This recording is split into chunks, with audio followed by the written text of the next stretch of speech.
લાખો સંખ્યામાં આદિવાસી લોકો એક થયા અને આખું ગુજરાત હલાવવા જઈ રહ્યા છે। જે આ મિત્રો વાત કીધો આ તારીખ છે એ ખાસ કરીને નોંધ કરી લેજો, કારણ કે આ તારીખના રોજ ચૈત્ર વસાવાને બહાર કાઢવા માટે લાખોની સંખ્યામાં આદિવાસી સમાજના લોકો છે એ મેદાનમાં આવી રહ્યા છે। એક રાજ્યના નહીં, બે રાજ્યના નહીં, 3 રાજ્યના નહીં, 4 રાજ્યના આદિવાસી એક થયા છે અને આખું ડેડિયાપાડાની અંદર સૌથી મોટું આંદોલન, સૌથી મોટી રેલી, સૌથી મોટી સભા કરી દેવામાં આવી છે। ગુજરાત હલી શકે છે આ તારીખના દિવસે। 2 તારીખના રોજ ખાસ કરીને યાદ રાખી લેજો, 2 તારીખ 11 વાગ્યાથી શરૂ લાખોની સંખ્યાની અંદર આદિવાસી સમાજના લોકો ઉમટવાના છે। મોટી મોટી રેલીઓ થવાની છે। શું સૌથી મોટા સમાચાર મળી રહ્યા છે પ્રોપર તમને બધા લોકોની અંદર વિડીયોની અંદર બતાવવા જઈ રહ્યો છું। નમસ્કાર મિત્રો, એક નવો વિડીયોમાં તમારું સ્વાગત છે। સૌપ્રથમ ચેનલમાં પહેલી વાર આવ્યો હોય તો વિડીયો શેર કરીને એક સબસ્ક્રાઇબ અવશ્ય કરી દેજો, જેથી ચૈત્ર વસાવાના તમામ અપડેટો તમારા સમક્ષ લાવતો રહો।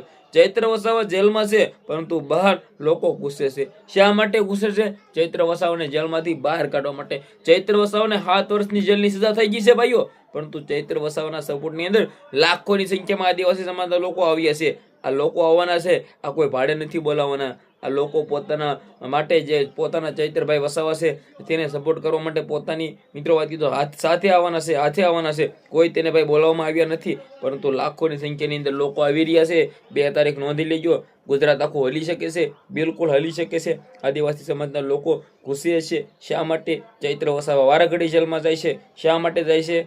કારણ કે તેને કંઈક ને કંઈક નાના મોટા ગુનાઓની અંદર સંકળાવીને જેલમાં નાખી દેવામાં આવે છે। પરંતુ આ વખતે તો ચૈત્ર વસાવાને 7 વર્ષની જેલની સજા થઈ છે।